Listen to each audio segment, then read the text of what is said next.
ꯑꯍꯥꯟꯕꯃꯛꯇꯗ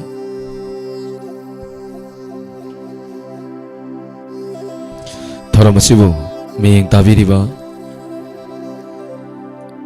ISCOM GTV TV channel MCTV ꯈꯨꯠꯁꯦꯝ live ꯃꯥꯂꯦꯝ ꯁꯤꯟꯕ ꯊꯨꯡꯅ ꯔꯦꯗꯤꯑꯣ ꯑꯦꯞꯁꯇ ꯇꯥꯕꯤꯔꯤꯕ ꯂꯣꯏꯅꯅ ꯅꯨꯡꯁꯤꯖꯔꯕ ꯌꯨꯇ꯭ꯌꯨꯕ ꯂꯥꯏꯚ ꯁ꯭ꯇ꯭ꯔꯤꯃꯤꯡꯗ ꯂꯩꯕꯤꯔꯤꯕ ꯄꯨꯝꯅꯃꯛ ꯇꯔꯥꯝ ꯅꯣꯛꯆꯕꯒ ꯂꯣꯏꯅꯅ ꯑꯣꯂꯦꯟ ꯁꯄꯝꯅ ꯈꯨꯔꯨꯝꯖꯔꯤ ꯁꯟꯇꯣꯛꯆꯔꯤꯕ ꯊꯧꯔꯝ entertainment program ꯊꯧꯔꯝ ꯑꯁꯤꯗ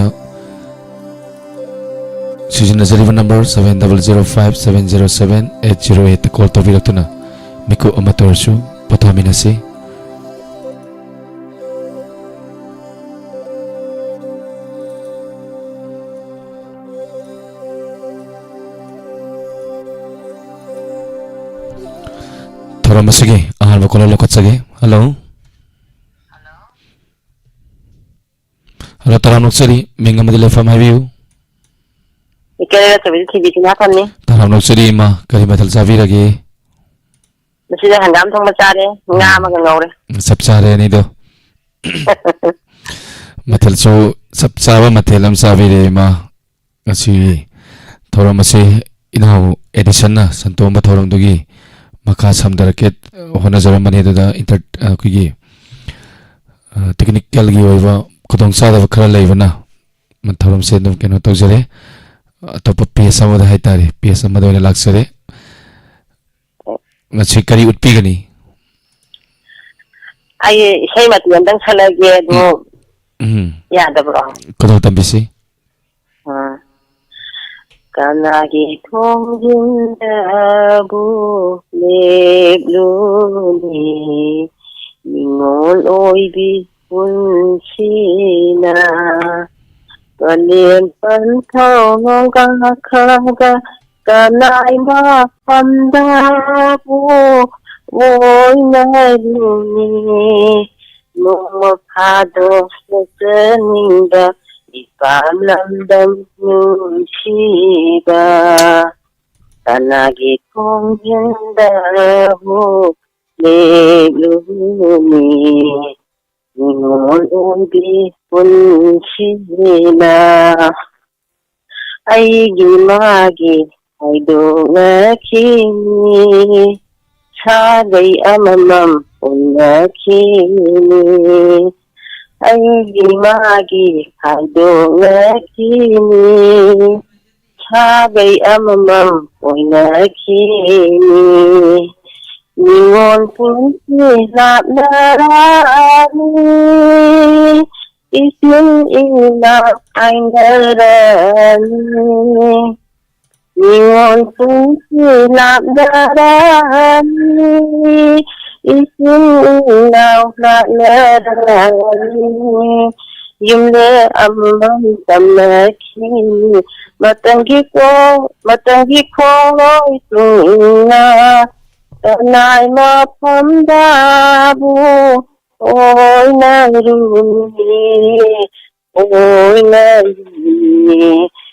나기 통진다부 내루니 니혼 올기 혼치나 이보 이빠기 말하시다 까나다 하나 오니 이보 이빠기 말하시다 까나다 하나 오니 아마다 하나 토래 아마나 했다 와로키니 니원 군치 소리다 무폭히나 땀납니다 나나이 마품다부 오이나루니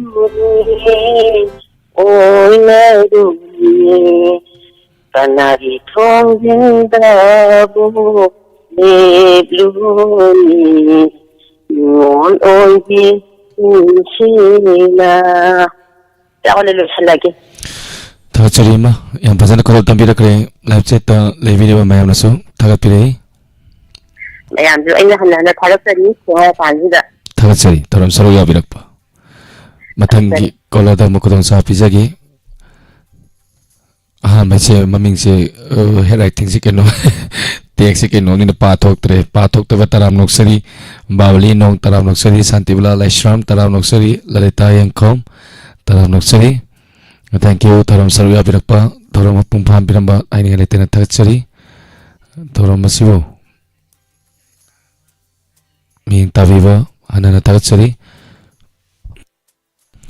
ꯉꯁꯤꯁꯦ ꯑꯩꯈꯣꯏꯒꯤ ꯇꯦꯛꯅꯤꯀꯦꯜꯁꯦ ꯈꯤꯇꯪ ꯄ꯭ꯔꯣꯕ꯭ꯂꯦꯝ ꯑꯣꯏ ꯈꯤꯇꯪ ꯆꯞꯄ꯭ꯔꯥ ꯀꯩꯅꯣꯝꯁꯨ ꯇꯧꯏ ꯑꯗꯨ ꯌꯦꯡꯖꯒꯦ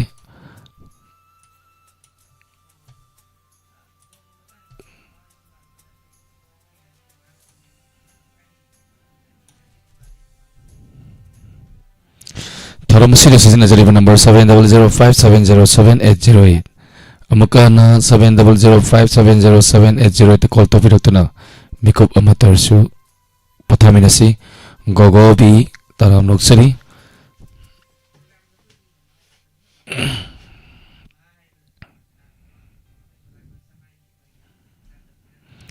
ꯃꯌꯥꯝꯅꯁꯨ ꯑꯗꯨꯝ ꯆꯥꯠꯇ ꯏꯁꯩ ꯑꯗꯨꯝ ꯈꯟꯕꯤꯌꯨ ꯄꯨꯡ 12 ꯐꯥꯎ ꯊꯧꯔꯝꯁꯤ ꯁꯟꯗꯣꯛꯆꯒꯦ ꯄ꯭ꯔꯣꯒ꯭ꯔꯥꯝꯁꯤ ꯃꯔꯛꯇ ꯑꯗꯨꯒ ꯀꯣꯜ ꯇꯧꯕꯤꯅꯤꯡꯕ ꯏꯆꯤꯜ ꯏꯅꯥꯎꯁꯤꯡꯅ ꯀꯣꯜ ꯇꯧꯕꯤꯔꯛꯇꯨꯅ ꯃꯤꯀꯨꯞ ꯑꯃ ꯇꯧꯔꯁꯨ ꯄꯣꯊꯥꯃꯤꯟꯅꯁꯤ entertainment program asida sizinajariba number 7005707808 isai makudal tumjarake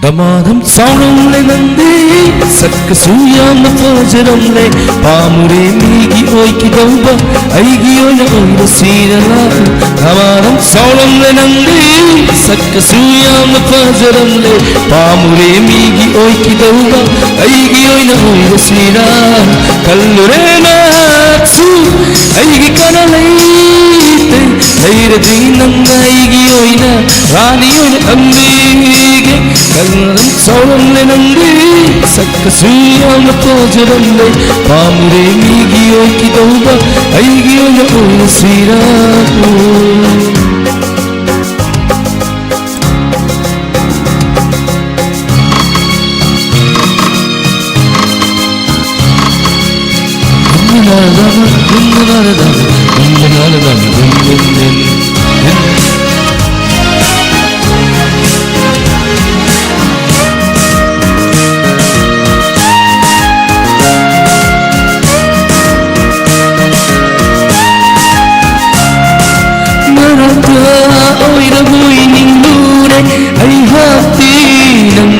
Zagoi sani gaina fesi deska lambado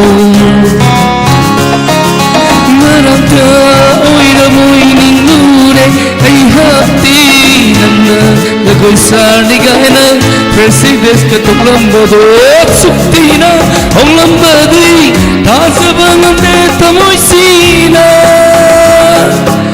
Suktina om lambadi tasabangande tamoisina Damadam sauram le nandi sakka suyam na fajaram le pamure migi oi ki dauba aigi oina oina sira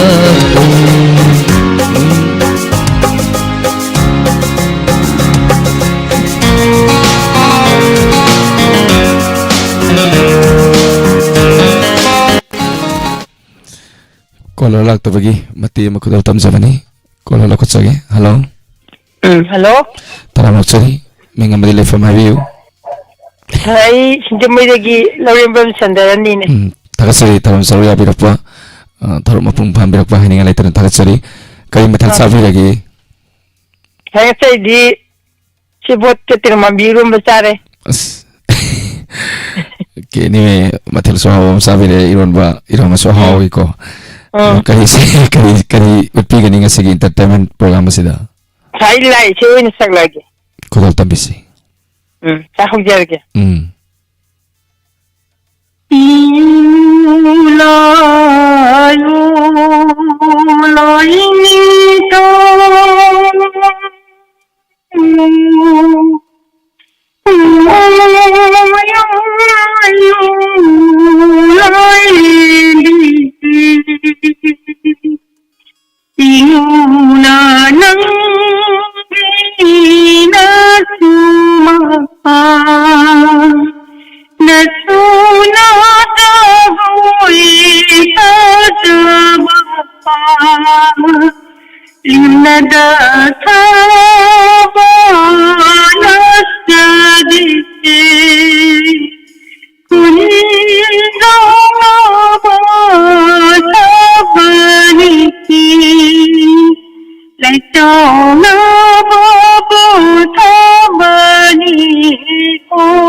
Sorry, yang pasal aku tahu tampil kerja lab set lebih lebih macam nasu, tak pilih.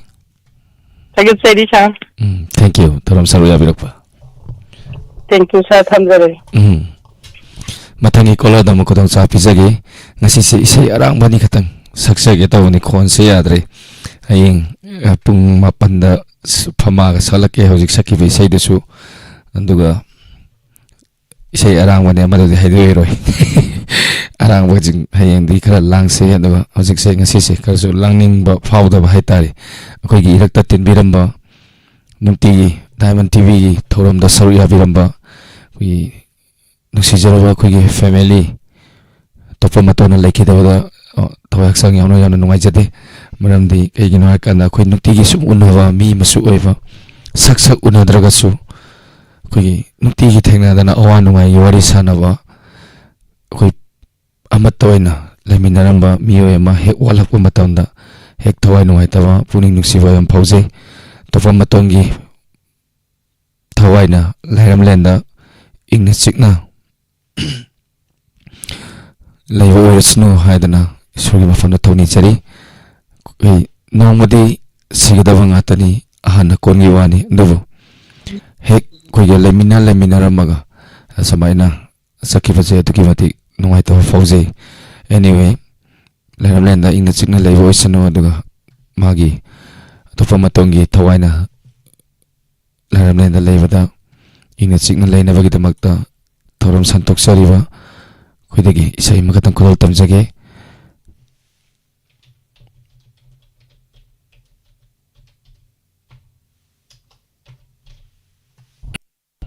ngatang privacy caller isai lekidrawa khoigi madam topa matona lairam lenda ingna chikna laibada orisunu haidana sorgi mafuna tawni jabagalo isai kudal tamjage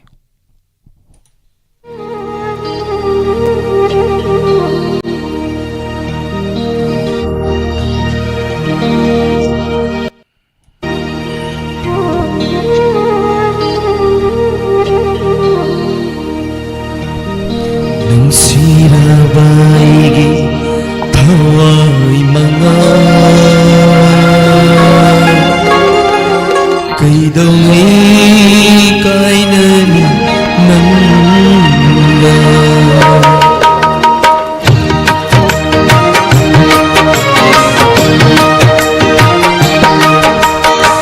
sirabaigi thawai manga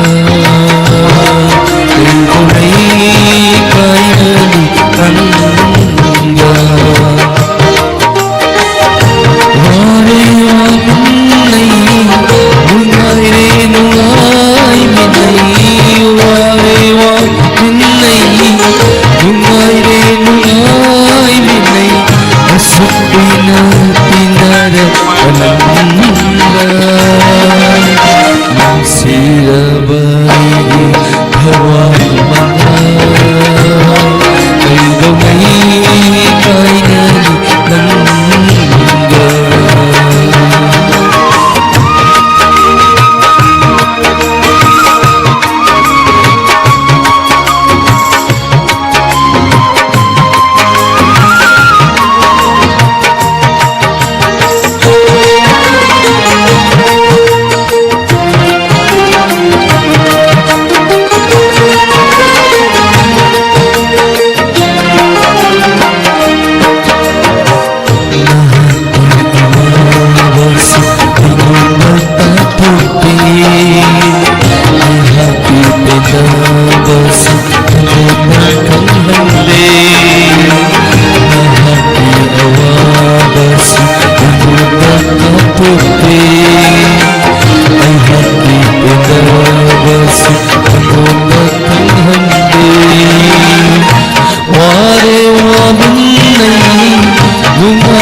Thank you, ma'am. Penamuna takapirapa. Hani ngalai tanah takat sari.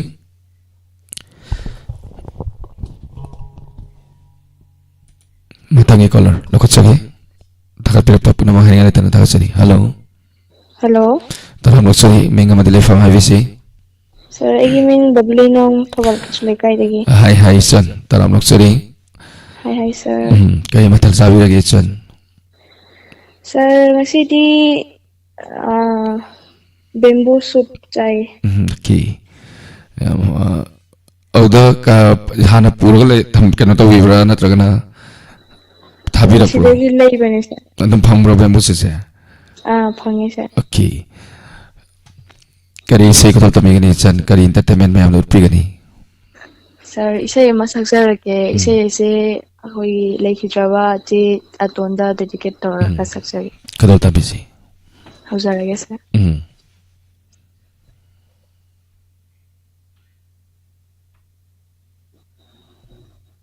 Sing the song be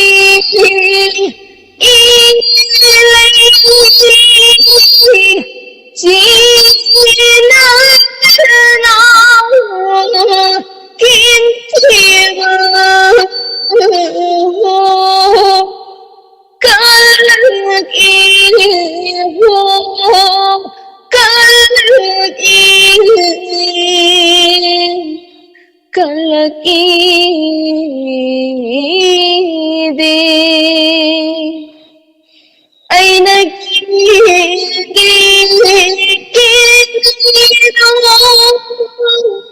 layrang na layko loy ho kinani ho kinani kinani de malang pa ay shu kay ne malang isu kay ne layrang na layko loy ho kinani ho kinani kinani de hayrang khoi ni da chan ba hay ni da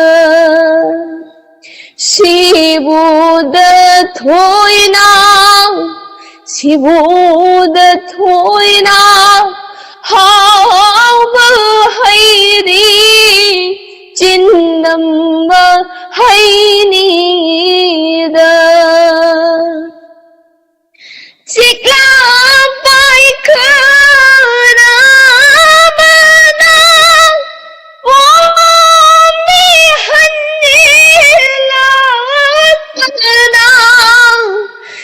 lagi kai dom pham khang da bana pami ari pham khang da bana pumi kangau na khari sabi ini macam pamubi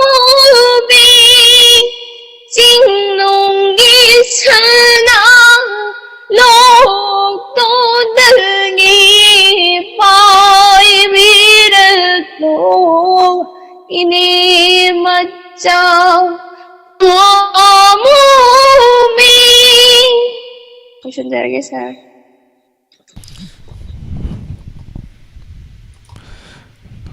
Thasari babli em pazana kodal tambira kre live chat leviriwa silena mayamna su thagapire Thagachari ma'am pono puso. thasari tharam saru yabirakwa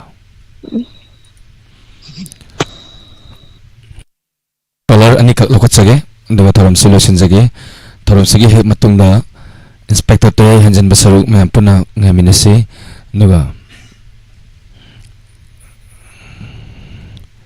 last caller kanano yaminasi pung tarani thai tawa matamda inspector tayagi anova santok seriva anova series new series inspector tayai relief camp gi taraga nipan suba me punna sarwa minasi me punna taminasi ngasi inspector tayagi wari yam phajagani khanjai mayam horen targa wari kamai tawbage habadu mayam yengminasi asise akoi thoram se makha dum samda jagadau sida problem khara internet ki khara khotong sa da khara leibana marmar kanda thoram se ps amma mo hangjarak pani mi di sum sang palle paktri andu call di torok tre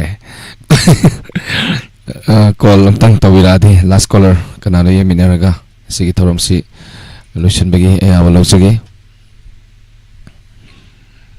asamin thoi matumi masa taram noksari yamba long jump saning khombi taram noksari tokel lashram Sony Danny lashram Bavli no asamin thoi thasari santula lashram thank you taram sarga birapa aninga letana thasari Rosemary taram noksari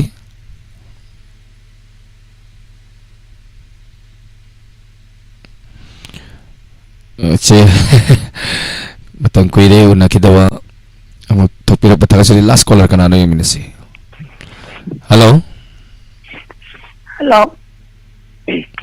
taram sari mengama dele fam habiyo Chawale lai kaking lagi nan bitayang kom. thasari taram sarga birapa kari mathal sabi rage Tenen ni mangi da. Ngang mu potharu ra bane to. kari mathal sabi rage Oh, yang kana irole sebut ketangjing irole sa. okay masigi entertainment thora masida kari urpigani Isai wanam tu saksarakke. kadal tambisi Sai jatayan kuyan di tawre ada hindi din natta bani sa. Hoya lage. kadal tambiyo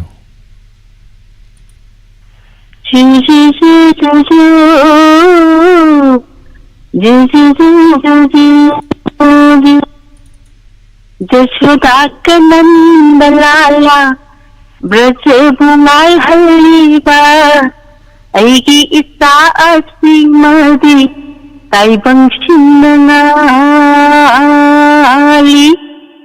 थाशिगी इंगला नुशित इसे शत्न सुनली कोई रावना बा मिसनाबू चुप्तु न हो Rockley जू जू जू जू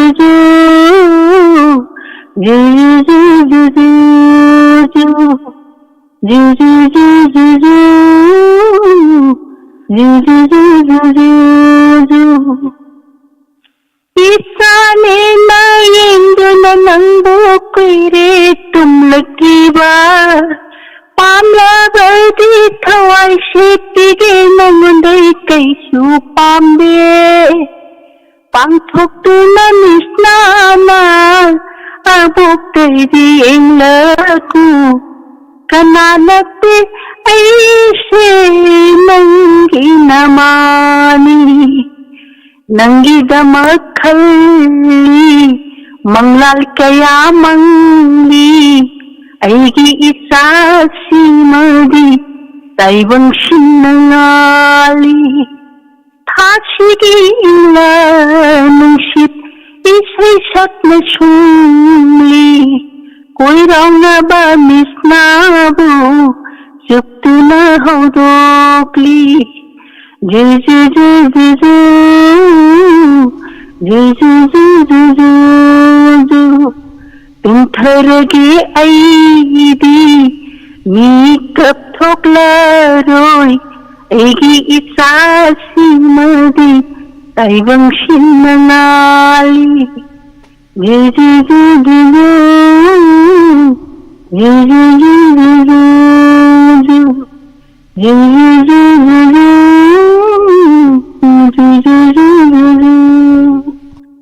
Tahu lagi lagi. thasari yang pasana kadal tambira kare ngasigi last caller Hello. asigi pasana kadal tambira kare live chat leviri va imai bel singna marwa pangsingna thagapire Mayam mo jay nagtagat sa thank you sa. thasari taramasi mayam lotion bagi ai have lo sagi ngasigi di taramasi katang tien gre ora vibe ade pungna matamna ya select tavana maramar kanda ngasai ede sangi de sangdar magadi punga ma fajaga dawni taramse internet ki problem katang leibana matang lepsarure masigi damata panamona ora biroi hayeng soidana pung mapan da thengna minasi hayeng nungai nungai wa isai pudama lakchage miku amma pathana ba hona bada pangda ba isai sing arang be isai sing atang do ju phamung da leidena dance taw ya ba isai sing khai khodol tamjage mayam oina hayeng oina punna thengnasi asomni to e hayeng soi saksage ngasigidi khonsi ngasai mate ma saksagre anyway ora bidna ba haijari puna mapu thoram masi umi tabiriwa ISCOM MCTV GTPL TV channel loina Kusum Life Radio Esta Malam Sin Batuna tabiriba YouTube live streaming da lebi puna ma taram nok sabagalena na ngapi puna mapu khurumjari